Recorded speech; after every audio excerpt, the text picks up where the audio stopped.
اچھا، تیسرا پوائنٹ جو شروع میں ذکر کیا تھا کہ غیروں کے تہوار منانے سے ہمارے ایمان اور عقیدے میں کیا فرق پڑتا ہے۔ جناب، غیروں کے تہوار منانے سے ہمارا عقیدہ اور ایمان خراب ہو جاتا ہے، ختم بھی ہو سکتا ہے۔ وہ کیسے؟ پہلے قرآن مجید سے ایک دلیل لے لیجئے، پھر میں آپ کو 2-3 باتیں بتاتا ہوں۔ حضرت موسیٰ علیہ السلام اور ہارون علیہ السلام اپنی امت کو لے کے نکلے، فرعون غرق ہو گیا، پوری اس کا لشکر ختم ہو گیا، اور یہ عافیت کے ساتھ سامنے چلے گئے۔ اللہ رب العزت نے آپ کو بلایا تورات لینے کے لیے، تو سیدنا موسیٰ علیہ السلام روانہ ہوئے۔ اب ہارون علیہ السلام تھے، قوم تھی، اور سب اللہ کو وحدہ لا شریک ماننے والے تھے، کوئی کمی، کوئی فتنہ نہیں تھا، کوئی مسئلہ نہیں تھا۔ اتنے میں وہاں ایک شخص تھا سامری، اس نے ایک بچھڑا بنایا، اور اس بچھڑے سے ایک آواز آتی تھی۔ اس نے لوگوں کو کہا، دیکھو خدا تو یہ موسیٰ علیہ السلام پتہ نہیں کہاں نکل گئے، کدھر چلے گئے، خدا تو ہمارے پاس ہے۔ اب کیا ہوا، فوری طور پر قوم کے 3 حصے ہو گئے، پہلے صرف ایک تھی، اب قوم 3 میں بڑھ گئی۔ کیا؟ ایک نے تو کہا کہ نہیں، یہ بالکل نہیں، یہ غلط ہے، ہم نہیں مانتے، وہ بچ گئی، ان کی تعداد تھوڑی تھی، 12,000 کے قریب۔ دوسری جو قوم کا حصہ بنا، اس نے کیا کہا؟ اس نے کہا جی یہی ہے خدا، موسیٰ علیہ السلام غلط کہتے ہیں، بھول گئے، جھٹک گئے، پتہ نہیں ان کو کیا ہو گیا، یہی ہے، نظر آ رہا ہے آنکھوں سے، ہم بن دیکھا کیا مانے، واقعی یہی ہے۔ تیسرے نے کیا کہا کہ جب موسیٰ علیہ السلام آئیں گے ہم پوچھ لیں گے، وہ کہیں گے یہی خدا ہے تو بسم اللہ، اور کہیں گے نہیں تو پھر ٹھیک ہے، جو ہم جس کو پہلے مان رہے ہیں اسی کو مانیں گے۔ تو 3 فرقے فوری طور پر ہو گئے، ایک فتنہ آیا، قوم بڑھ گئی۔ آج بھی یہی ہوتا ہے، کوئی نئی چیز آ جاتی ہے، کوئی نیا معاملہ آ جاتا ہے تو فوری طور پر کئی گروہ بن جاتے ہیں۔ کچھ تو کہتے ہیں یہ منانا ہی نہیں، ہم نے یہ تو ہے ہی نہیں، منع ہے، بچے رہتے ہیں۔ کچھ کہتے ہیں نہیں یہی سب سے بہتر ہے، اسی پر آنا، اس کے بغیر اس کو جائز اور حلال کرنے کے لیے ایڑی چوٹی کا زور لگا دیتے ہیں۔ اور کچھ ہوتے ہیں کہ اچھا ہم علماء سے پوچھ لیں گے، علماء جو بتائیں گے ویسا کر لیں گے۔ آپ 19 سال پیچھے چلے جائیں، سن 2000 میں یا اور 1990 میں چلے جائیں، تو سوائے کرسمس کے یا 1-2 اور چیزوں کے کیا تھا ہمارے معاشرے میں؟ کچھ بھی نہیں تھا۔ یہ سب ان 15-20 سالوں میں، 25 سالوں میں آیا ہے، اور آیا اور آتا ہی چلا گیا اور بڑھتا ہی چلا جا رہا ہے۔ جب ہمارے بچپن میں چیزیں نہیں تھیں،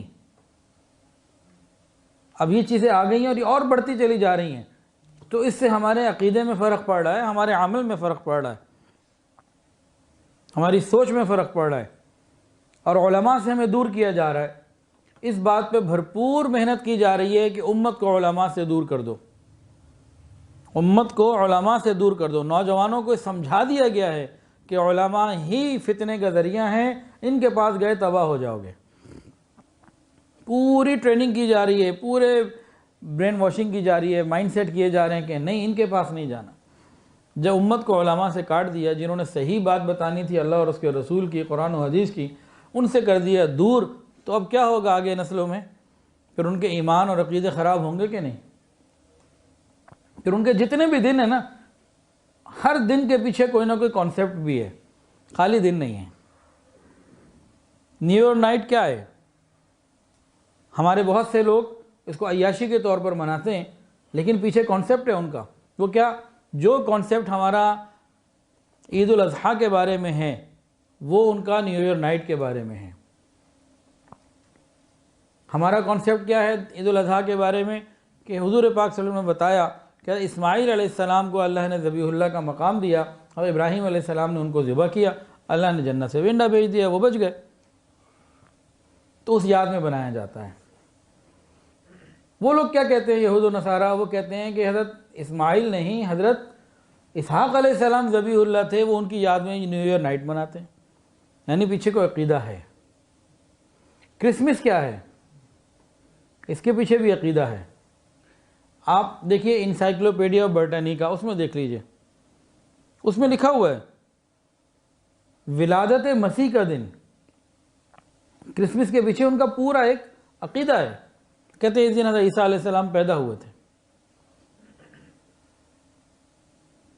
تو ان کے جتنے اور دن، ویلنٹائن ڈے، اس کے پیچھے بھی ایک کانسیپٹ ہے، بسنت، اس کے پیچھے بھی ایک کانسیپٹ ہے۔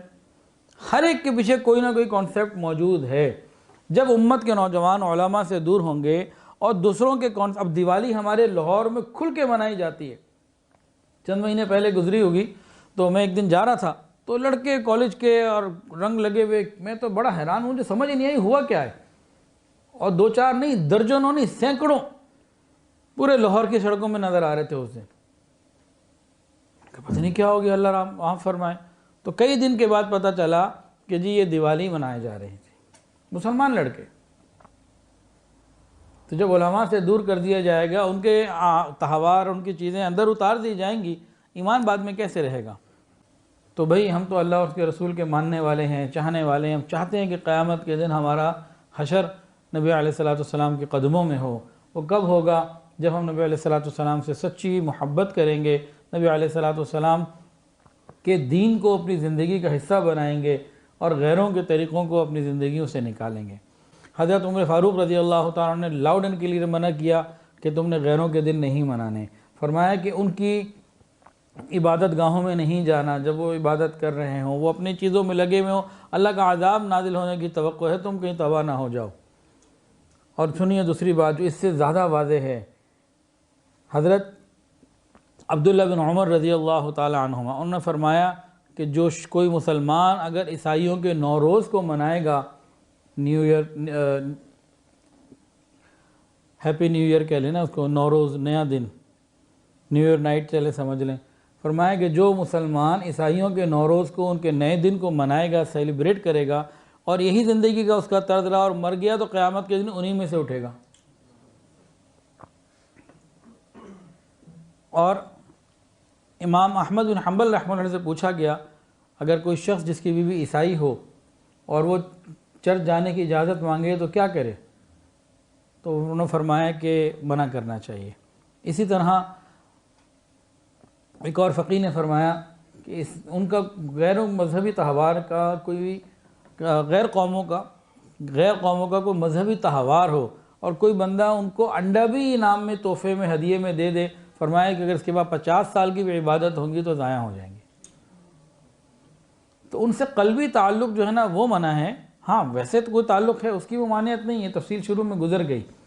تو من تشبہ بقوم فہو منہم، جو جس کے ساتھ مشابہت اختیار کرے گا قیامت کے دن اسی کے ساتھ اٹھے گا.